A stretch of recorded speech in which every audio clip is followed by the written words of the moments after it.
Welcome to Lancefield on the Line. My name is David Lancefield, and I'm absolutely delighted to welcome Ruth Gotian, the author of the book Success Factor, Developing the Mindset and Skill Set for Peak Business Performance. Congratulations for the book. And you are the Chief Learning Officer in Anesthesiology at Weill Cornell Medicine. You are a regular contributor to Forbes and Psychology Today. You are one of Marshall Goldsmith's 100 coaches, and you have brilliant qualifications and credentials. You have a doctorate in education from Teachers College, and you have a couple of business degrees. And very importantly, you were given, quite rightly, the Thinkers 50 Radar Award in 2021. Many congratulations for that as well, and welcome to the show, Ruth. Thank you so much. I'm still pinching myself that all of this is real. Yeah, it very much is. So we're going to talk about the habits and practices, mindsets of extraordinary successful people, of course, and what we can learn from them. So learning, progression, the foundations for it, and of course, very importantly, you and how you practice it yourself, given you are clearly an extraordinary person as well. So cutting straight to it, you argue in the book that these high achievers have a different mindset and approach to others, mere mortals, the average, if you like. So in a nutshell, how so? So there's actually 4 different things that these high achievers do. And I just want to give you the backstory of why I started doing this and diving so deeply into this. It's because I thought our national and global conversation was going in the wrong direction. I used to run a combined MD PhD program for students who get the dual MD and PhD degree simultaneously. It has a 3.5% acceptance rate. These are the best of the best. And even while you're there, there are certain people who float to the top. And then there were so many who were just saying, you know what, this is really not for me. And we had a retention problem, we had a recruitment problem, and this was going on globally. We were not getting enough physician scientists. It's a problem they called the leaky pipeline. Every national conference we had was talking about that. All the literature, the articles that were published were talking about the leaky pipeline.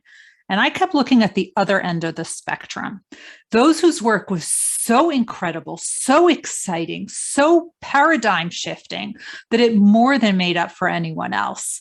So at the age of 43, I decided to take a deep dive, go back to school and study this further. And I literally did a doctorate in success. And I've been studying it ever since. It started with physician scientists and expanded to astronauts and Olympians and CEOs, just to figure out how they think differently. And what I learned through all of this research was that a Nobel Prize winning scientist is just like an Olympic champion figure skater. And if that's the same, if that's actually true, that means these are learned skills. Yes. And if these are learned skills, I'm an adult educator. So I reversed engineered the process, created a blueprint, and now go all over the world teaching it and educating. And that's why I wrote the book, The Success Factor. So if you're up for it, I'm happy to share what those 4 elements are. Yeah, please do. Well, I can't wait now. I'm practicing it yourself, of course. Yeah. But go on, tell us the 4. I was patient 0. That's what I keep saying. So I will say, though, before I even tell you the 4 elements, knowing the elements is not the hard part. Learning how to implement them in your own life is where you need this blueprint. So the 4 elements of success are, number 1 is intrinsic motivation. All of these people have found what they love doing. They would do it for free if they could. It's the reason they wake up in the morning. It's the reason they have a hard time going to sleep because they just can't shut their mind down. This is what they love. They absolutely love doing it, which is why when they look at challenges, they look at it very differently. When the rest of us are faced with a challenge, we say, oh, poor me, and maybe we'll give up, right? But for the high achievers, it's never a question for them if they will overcome the challenge. For them, it's a question of how they will overcome that challenge. It becomes a strategy for them. So their entire mind shifts from, can I do it, to how will I do it? That's very different. So that's number 1. Number 2, when you love what you're doing so much, you're going to outwork everyone else. And when I say outwork, I don't mean that you're putting in 80-hour work weeks. I mean, you are working smarter and harder The hours that you work, the minutes that you put in actually produce more. So that's the second one. The third one is you have to have a very strong foundation, which you're constantly reinforcing. Whatever you did early on in your career is what you will do later on in your career. You don't rest on your laurels. Ask any Olympian. The same warm-up drills that they are doing in the preparation for the Olympics are the same ones you would see in any 7th grade gym. Again, the Nobel Prize winners didn't stop doing science just because they won the Nobel Prize. If anything, they kicked it up a notch, right? But they were still submitting grants and still publishing papers because they know all of this could disappear tomorrow. And then the last one is, just because they won the Nobel Prize, just because they won Olympic gold, just because they've been to space, doesn't mean that they can stop learning, even if they have all of those terminal degrees. They all actually continue to learn. Now, it's not practical for these people to go to a classroom for 8 hours a day like you do in college, but there's other ways that you can learn. Sure. So you can read books, or you can read articles, or listen to podcasts such as this one, or go on LinkedIn Learning, or talk to people. All of these extreme high achievers had a group of mentors around them who advised them and cheered them on. And that was something that they all had. So they were all surrounding with themselves with people that they could learn more from. And it doesn't matter if that person was senior to them at their level or junior to them. Their minds were always open to learning new things. So those are the 4, but you need to do all 4 together. You can't pick and choose. And as you say, the hard bit is the implementation. They sound very clear, very simple at one level, but doing them consistently and coherently across the 4 is critical.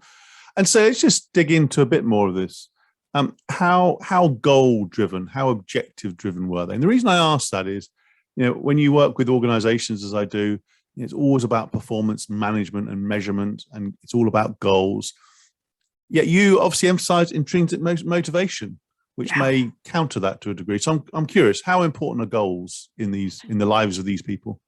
Goals are critical, right? So it's loving what you do. So let's say, for example, that one of the physician scientists who we're talking about, and this could be relevant to almost anyone, has someone who they know suffered or died from cancer, right?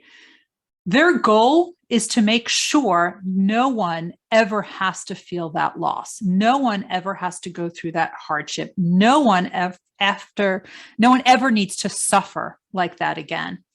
They might never reach that goal, but they can get one step closer, and someone else can build on their work. And every day they get closer and closer and closer and closer to that goal. So that goal is, sorry to chew in, that goal is a personal one, right? That's about your motivation, as opposed to just, frankly, going for some external validation. It has to come from inside, right? Exactly. It has to be that fire that's burning within you. That's the difference between intrinsic and extrinsic motivation, as you said. The extrinsic motivation are for the diplomas, the awards, the recognition, the promotion. Those are when other people judge you. And if other people are judging you, you cannot sustain that motivation. But when it comes from within, there's nothing that's going to stop you. So as you said, it's a much stronger foundation, and you're, if you like, less volatile when you have good days and bad days in terms of your external validation. Control seems to be a theme also in terms of how you control yourself and control your attention and time. Tell me a bit more about the importance of that simple word. It's really controlling your time, controlling how you spend your time, and really learning how to say no to things that are not going to help you advance your goal.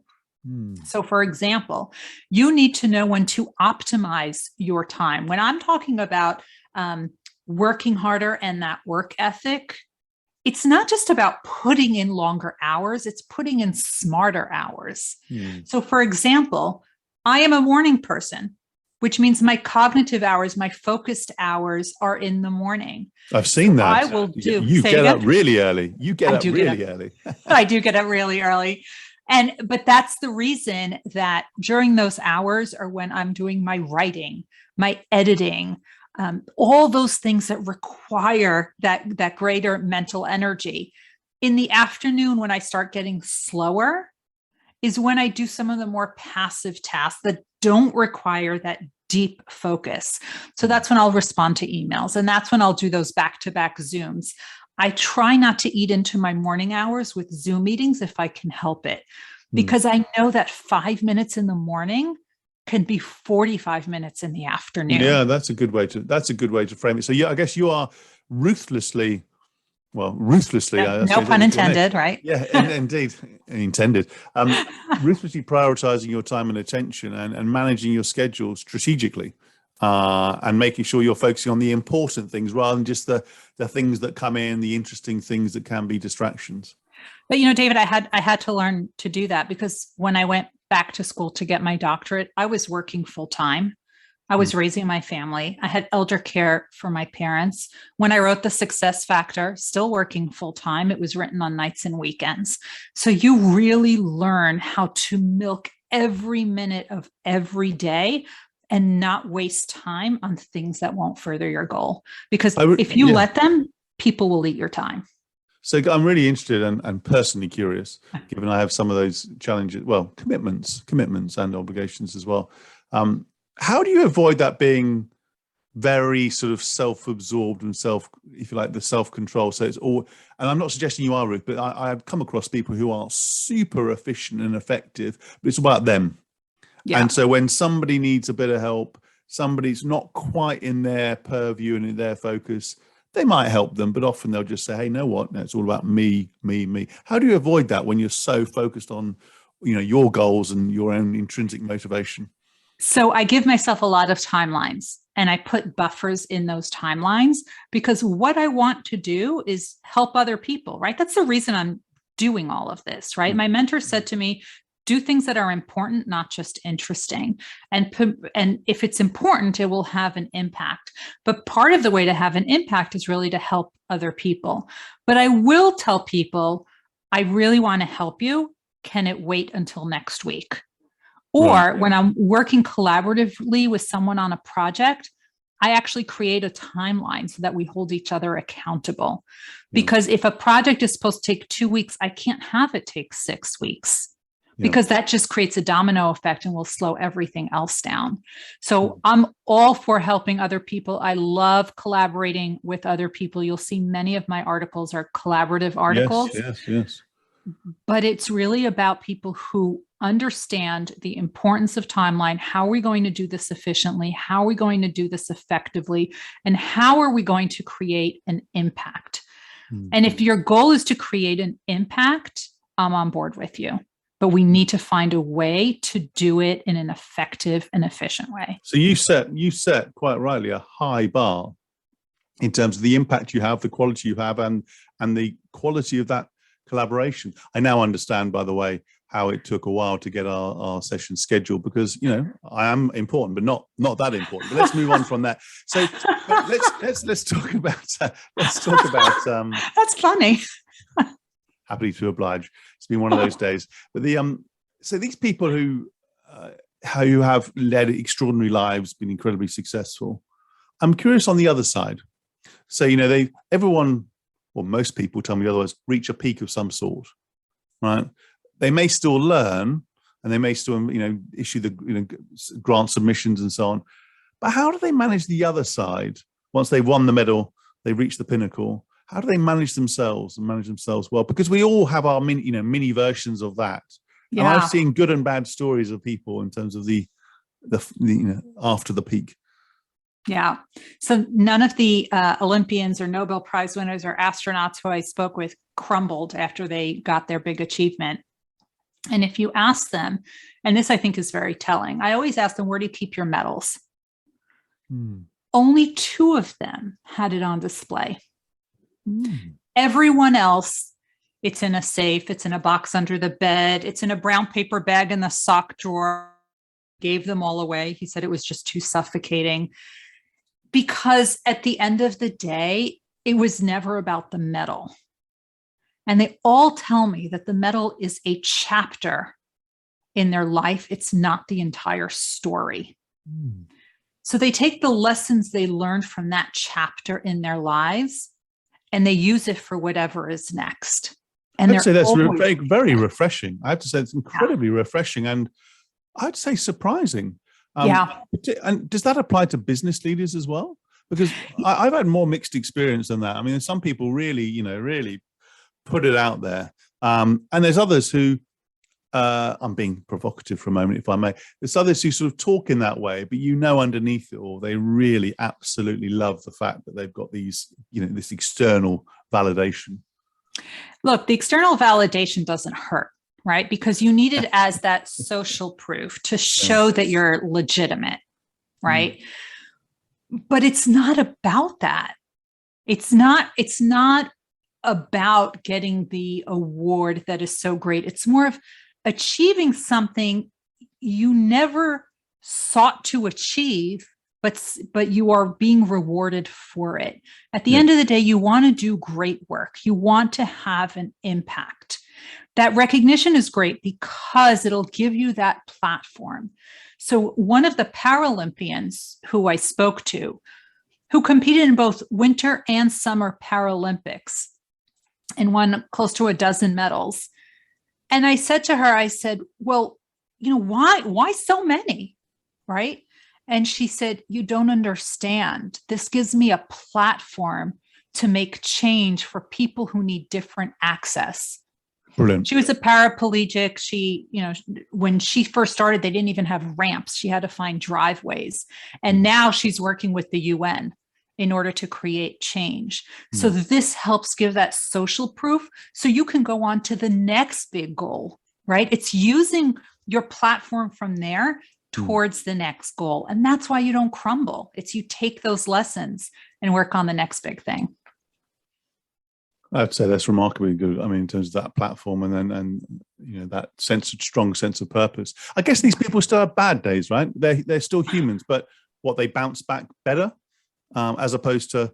But they are still human beings. So it's not a sort of journey that's a linear path, right, or an exponential path. There will be ups and downs, the vicissitudes of life, I would call them.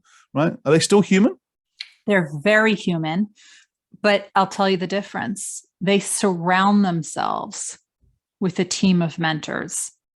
So when they do hit those bad days, and we all have those bad days, when they hit those bad days, they have these mentors who can cheer them on and who can also give them perspective. And that perspective is so important because sometimes as we're trying so hard, we're so deep inside the jar, we can't read the label. We're lacking that important perspective. It just seems, as my grandmother used to say, you're making a mountain out of a molehill. It just seems so enormous. Yes. But having someone who can give you perspective is so important. And every single one of these high achievers talked about how their mentors helped give them perspective and also how they helped cheer them on and get them out of the funk and also push them to go right out of their comfort zone. So for example, Nicole Stott, one of the astronauts, she's an astronaut and an aquanaut. And she's an engineer, an aeronautical engineer. And she worked at NASA for years. And one day she said, looking at these astronauts walking through NASA, seems like most of their time is right here on Earth doing the same things I'm doing. Why can't I be an astronaut? And she actually spoke to her mentor and he said, well, there's one thing in your control, and that's filling out the application.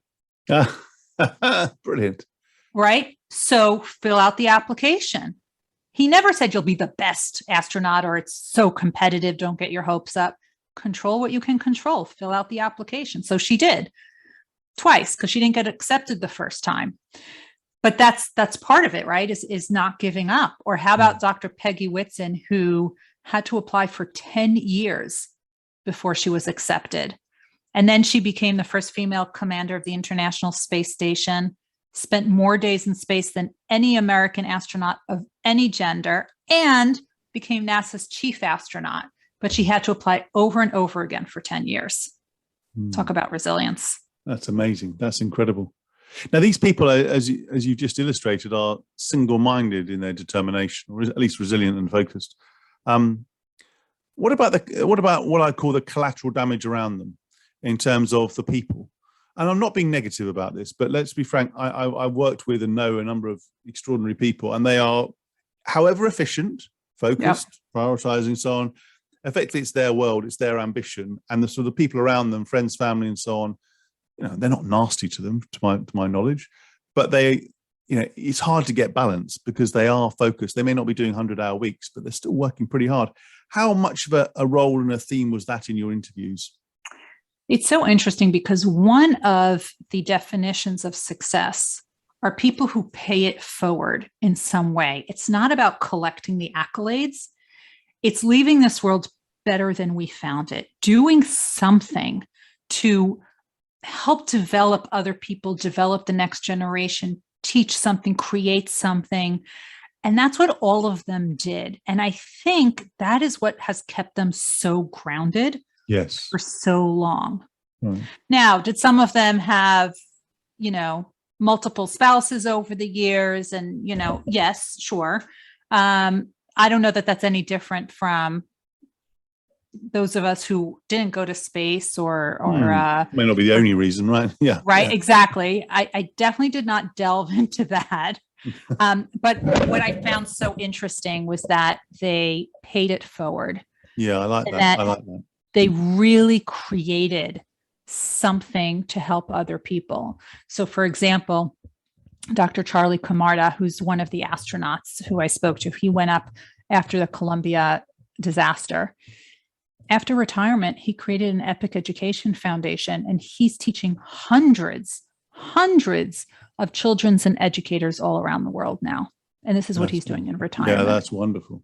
That's wonderful. You interviewed some amazing people. I'm curious about many things, but I'll just focus on two. One was, how did you get to them in a nutshell? Like, not every individual. Asked that. Okay, well, I'll find a better question next time. The second one was, what was your overriding feeling as you left the interviews? So how did I reach out to them? So the Nobel Prize winners I knew because of my work, right? I knew some of them. And what happens is, and this is with everyone, and this is really a great networking skill, when people know, like, and trust you, they're willing to welcome you into their universe and into their world. And when there's enough of knowing, liking, and trusting, they are willing to introduce you to other people as well, because they believe in the project that you're working on. So many of the Nobel Prize winners I knew, and then those who I knew introduced me to others. Then the astronaut, I was at a conference. I met a few, continued the conversation after the conference, which is where most people drop the ball. They collect the business cards, but don't do anything with them. Yes, the follow-up. Right. And then I interviewed him, and then that led, he introduced me to others as well. And that's the same thing with the Olympians and the CEOs. This was really my network, and all of these were warm leads, right? One introduces you to another, introduces you to another, but they have to know, like, and trust you. And I think the reason that they know, like, and trust me is because right away I would say to them, I am not interested in what I can Google about you. I don't need that. I have Google for that. I want to know what it took to get there. And most people don't ask them that. Yeah. That is a great question. That's the iceberg, right? That's the whole base of the iceberg. Yeah. It's a more intriguing conversation. So come on then. So if you had to summarize in a nutshell, 1 or 2 or 3 words as you fiddle with your mic, that's fine as well. I'm quite relaxed about it. It's collapsing on me. Yeah, don't worry. We can still hear you. It's all right. I'm relaxed. What would be the 1 or 2 words as you left these wonderful conversations? I was inspired. And right away, as soon as I figured out these 4 elements, and as soon as I saw that it was a pattern between Nobel Prize winners and astronauts and Olympians and CEOs, that's when I realized I was onto something big. But now I had to try it on someone average. I had to try it on myself. I was patient 0. And I saw immediately that it makes a difference. Brilliant. And once I saw that it makes a difference, and I started writing it and teaching it, and here we are. And you are practicing it, and you are one of them. And I think that's about your credibility. So, but you would have gone into these conversations with a number of priors. You'd have done your homework, research, of course. What or whom surprised you the most from your extensive interviews? So there are two, actually. The first one was Apollo Ono, the most decorated Winter Olympian. Brilliant on the ice. We know that, right? He's got 8 medals. But the books that I read for enjoyment, the adult learning, he read them. We were able to have conversations about the same adult learning topics and flow theory and all of these things. He was so well educated, self-educated in this, that it was like having a conversation with a colleague. I loved it. And the other one is Dr. Charlie Camarda, the astronaut, because he is so funny that every conversation you are just cracking up. And I'm thinking to myself, he's serious. He's an engineer. He's been to space. That, they don't take anyone off the street. I said, were you the comic relief on the space shuttle? He said, yeah, pretty much. Fantastic. That's fantastic. You talk about paying forward, which I really like that framing. As you think about your own impact, tell me more about how you define it, measure it, and what you want to leave to others. So I don't think I'm ever going to get there. I definitely want to leave this world better than we found it, but I have a goal of raising the bar of excellence, because I really think people want to be excellent. They just don't know how to do it. I don't think people want to be average. I think people really want to succeed. So if I can inspire someone to try and be more successful than they've been, they are going to be more successful. And I'm never going to meet most of these people, but knowing that it can have that impact, then I know that I listened to my mentor who said to me, do something important, not just interesting. Yeah, that's brilliant. And how do you sustain yourself on that ongoing quest, that journey? Lots of coffee. And come on, beyond that has spikes and so on. Coffee helps, of course, great coffee as well. But go on, beyond coffee. Look, I mean, I get to speak and interact with the most incredible people, and I'm never going to finish. Because there's so many more people I can talk to. Right? I have 2 Tony winners who I spoke to, but I still want to talk to Oscar and Grammy winners. I haven't gotten there yet. Yeah. And, there's so many other fields that I haven't reached yet. And I want to be able to do it and share more stories that will inspire other people. Because sure, the Olympians and the astronauts and the Nobel Prize winners and CEOs are going to inspire, hopefully, a lot of people. That was the goal of the success factor. But maybe there's somebody somewhere who needs a different kind of inspiration, of a different kind of story. I want to keep looking for those stories and find them. It adds to the research that I'm doing, and hopefully it can inspire one person who I haven't yet been able to reach. I love your spirit, Ruth. I have to say, your spirit, your clarity, candor, and just you're doing the right things for a great reason, and you're getting the external recognition and validation quite rightly. And there'll be plenty more to come. You have a new platform to build from, and I've learned a lot in this conversation, and I've been loving reading your book, and I encourage everyone else to do so. So where can others find out more about you and your work? Sure. So my website is ruthgotian.com. It's just my name, RuthGotian. And the book is called The Success Factor. Wherever you love buying books, that's where they have it. And if you read it, let me know if you love it. Brilliant. That's fantastic. Well, it's been a stimulating and enriching and moving conversation. I've really, really appreciated your time and attention and prioritization, if I may say so. Whether it was interesting or important, you and others will judge that. But that was another edition of Lancefield on the Line. If you've enjoyed this discussion, please sign up to the podcast and to the YouTube channel, and do check out the other brilliant interviews as you do so. Thank you for your time, and thank you to you, Ruth. Thank you.